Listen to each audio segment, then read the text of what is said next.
Hi all, welcome to lecture 37। तो ये lecture में हम न्यूरल नेटवर्क को स्क्रैच से इम्प्लीमेंट करते हैं, ठीक है। और स्पेशली उसका फॉरवर्ड प्रॉप एल्गोरिदम, ठीक है। तो सबसे पहले हम तो उसके वर्किंग को डिस्कस करेंगे, उसका ओवरव्यू देखेंगे और फिर पाइथन में जाके जुपिटर नोटबुक में स्क्रैच से इम्प्लीमेंट करेंगे, ठीक है। ओके, तो ये हमारा न्यूरल नेटवर्क आर्किटेक्चर रहेगा जिसको हम इम्प्लीमेंट करना चाहते हैं, ठीक है। तो वो बेसिकली हमारा सेम एग्जाम्पल कि अगर हमको प्रेडिक्ट करना है कि हमारा टी शर्ट हिट है या फ्लॉप है, या हिट है या नो हिट है, तो वो प्रेडिक्ट करने के लिए ये एग्जांपल था, राइट। ओके, तो इसमें क्या है, तो लेयर 0 हमारा इनपुट लेयर रहेगा जिसमें हम इनपुट देंगे। फिर लेयर 1 जो हमारा हिडन लेयर है, ठीक है, तो उसमें हमारे 3 यूनिट्स है और ऑल 3 यूनिट्स का एक्टिवेशन फंक्शन सिग्मॉइड फंक्शन है, ठीक है।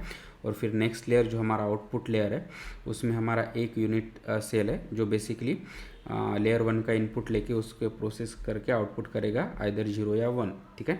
यानी वो हमारा टी शर्ट हिट है या नहीं है, ठीक है। ओके,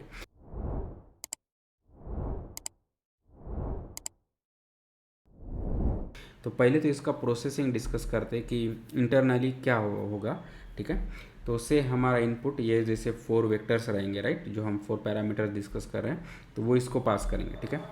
तो अभी हर एक यूनिट के उसके खुद के पैरामीटर्स रहेंगे। से फॉर लेयर 1 का यूनिट 1, उसके पैरामीटर्स है W1 B1, सेकंड के W2 B2 और थर्ड के W3 B3, ठीक है। ओके, तो इनके बेस पे और ये इनपुट पे, तो ये इनपुट तो सभी यूनिट सेल को जाएगा, तो वो बेसिकली उसका एक्टिवेशन वैल्यू निकालेगा, ठीक है। तो जिसको से फॉर यूनिट 1 हम कहेंगे A1, ठीक है। तो वो कैसे कैलकुलेट करेगा, पहले तो Z। तो Z क्या होता है कि WX प्लस बी, राइट। तो ये वाला पार्ट कि NP, तो अगर हमको इम्प्लीमेंट करते वक्त हमें क्या देना पड़ेगा कि NP dot of W1 and X, ठीक है। W1 इसका पैरामीटर, X जो ये इनपुट आया है, और फिर जो इसका B1 पैरामीटर है वो ऐड करेंगे, तो ये हो गया Z। और उस पर अगर हम सिग्मॉइड फंक्शन लगाते हैं तो ये Z है हमारा सिग्मॉइड फंक्शन, तो Z ऑफ Z, तो वो बेसिकली हमारा रहेगा उसका एक्टिवेशन वैल्यू। तो अगर ये सिग्मॉइड फंक्शन लगाते हैं तो उसका वैल्यू रहेगा बिटवीन 0 एंड 1, ठीक है, कुछ इस तरह से। सिमिलरली हम A2 कैलकुलेट करेंगे जो एक्टिवेशन रहेगा हमारे सेकंड सेल का of the first layer. Same formula, सिर्फ यहाँ पे W and B2 parameter change हो गए, और सिमिलरली फॉर A3, ठीक है।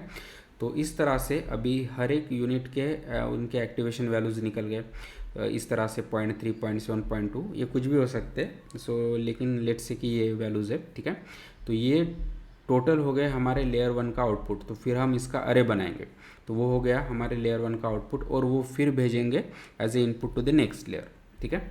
ओके, तो नेक्स्ट लेयर में हमारा कितने सेल है, बस एक सेल है, तो से उसके पैरामीटर W1 B2 B1 है, लेकिन फॉर सेकंड लेयर, ठीक है। तो जो भी हमारे लेयर 1 के आउटपुट थे तो उनको एज ए अरे हम इसको इनपुट भेजेंगे, ठीक है। और फिर इसका एक्टिवेशन फंक्शन भी सिग्मॉइड है, तो वो सेम प्रोसेसिंग होगा।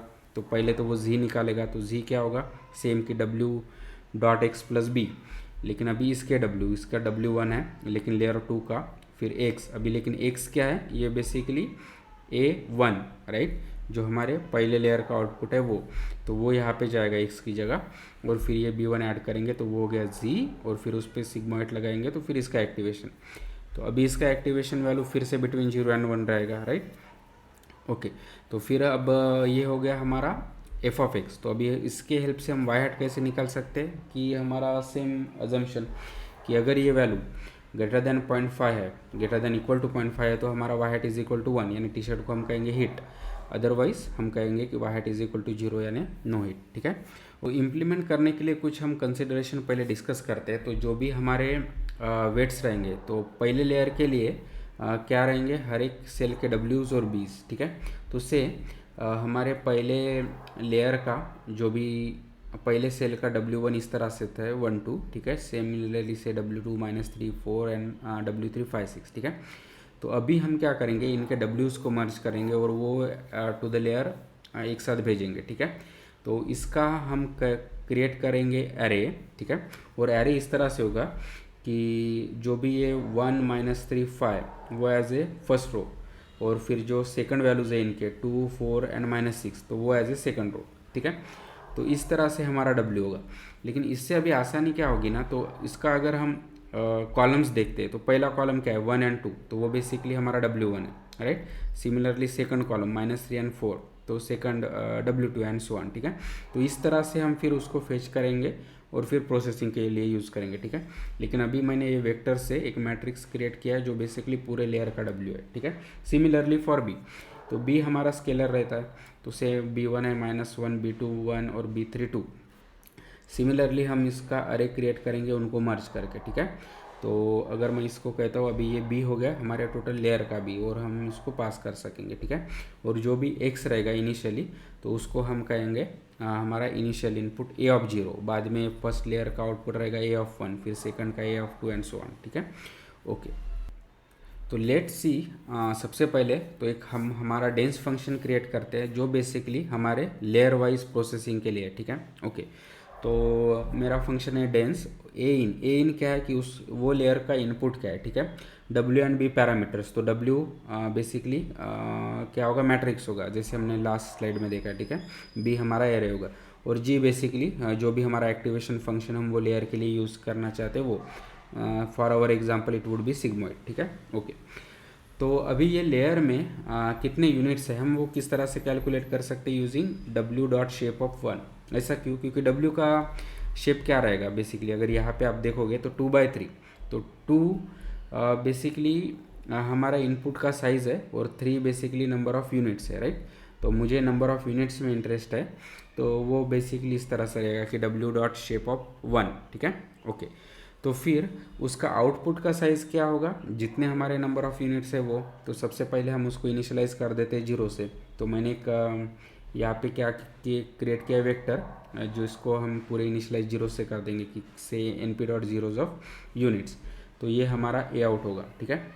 अभी हम क्या करेंगे, हर एक यूनिट्स पे इटरेट करेंगे, क्योंकि हमें क्या चाहिए, हर एक यूनिट का एक्टिवेशन फंक्शन का वैल्यू, राइट। तो वो हम किस तरह से कर सकते हैं, तो पहले तो मुझे z चाहिए, राइट। तो z क्या होता है कि WX प्लस B, ठीक है। तो W वो पर्टिकुलर सेल का W और सेम फॉर B। तो W हम ये वो सेल का W कैसे निकाल सकते हैं फ्रॉम हमारे मैट्रिक्स W की उसका जेथ फीचर, राइट। जैसे हमने यहाँ पे बात की थी कि जो भी कॉलम है वो हमारा बेसिकली वो पर्टिकुलर सेल का W है। तो पहले टाइम 0 रहेगा, तो अगर ये 0 आता है तो यानी W ऑफ 0 वो पहले सेल का रहेगा, same for second cell, next time and so on, right. तो इस तरह से हम उसको कॉलम वाइज W निकाल सकते हैं, ठीक है। और फिर ये W को अगर मैं कहता हूँ NP डॉट विथ ए इन, तो ए इन हमारा x है, राइट। तो ये हो गया W dot X plus B, तो B ऑफ J, तो ये पर्टिकुलर सेल का अगर मुझे B चाहिए तो मैं कहूँगा B ऑफ J। तो इस तरह से हम z निकाल सकते हैं कि हमारा सेम फार्मूला कि WX प्लस B, ठीक है। लेकिन अभी W ये पर्टिकुलर यूनिट का W होगा या पर्टिकुलर सेल का W होगा, ए इन हमारा x है, ठीक है। तो जनरलाइज ए इन है, और प्लस B ऑफ J, तो वो बेसिकली पर्टिकुलर सेल का B, ठीक है। फिर अभी उस पर G ऑफ Z लगाएंगे, तो सिग्मोइड ऑफ Z हमारे केस में, तो वो होगा आउटपुट ऑफ पर्टिकुलर सेल। तो जो भी हमारा ये आउट हमने जो इनिशियलाइज किया था, अभी उसका जेथ वैल्यू को यानी जेथ सेल का आउटपुट रहेगा ये, राइट, G ऑफ Z, तो हम उसको अपडेट कर रहे हैं। फिर सेकंड सेल के लिए सेम कि हम उसका W's निकालेंगे उसके भी, और फिर उसके हेल्प से हम हमारा Z निकलेगा और G ऑफ Z फिर उसके जगह पे जाके हम अपडेट करेंगे एंड सो ऑन, ठीक है। और फाइनली ये आउटपुट ये ए आउट जो है वो आउटपुट करेंगे, ठीक है। तो ये ए आउट क्या रहेगा कि पूरे लेयर का आउटपुट, ठीक है। तो इस तरह से हमारा डेंस फंक्शन होगा, ठीक है। ओके, तो ये डेंस फंक्शन क्या कर रहा है बेसिकली, हमारे लेयर के पैरामीटर्स उसका इनपुट, उसके बेस पे हमें पूरे लेयर का आउटपुट एक साथ दे रहा है, ठीक है। ओके, तो अभी हमारे पास लेयर्स का आउटपुट निकालने का फंक्शन है, तो अभी उसको पूरा मॉडल में बनाने के लिए हम उसको मर्ज करेंगे, ठीक है।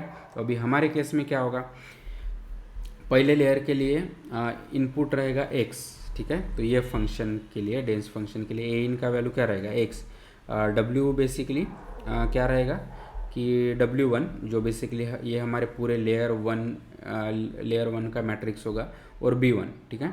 तो ये हमारे लेयर 1 के पैरामीटर्स है, ठीक है। तो इस तरह से अगर मैं देता हूँ तो ये डेंस फंक्शन क्या करेगा, ये बेसिकली कैलकुलेट करके हमें ये लेयर 1 का आउटपुट देगा। तो वो बेसिकली अभी इनपुट होगा सेकंड लेयर के लिए। तो सेकंड लेयर के लिए सेम डेंस फंक्शन को कॉल करेंगे, उसके वेट्स एंड यानी बेसिकली W's एंड B's से लेकिन अभी इसका इनपुट ये जो भी हमारे पहले लेयर का आउटपुट था वो रहेगा, ठीक है। तो वो हम पास करेंगे।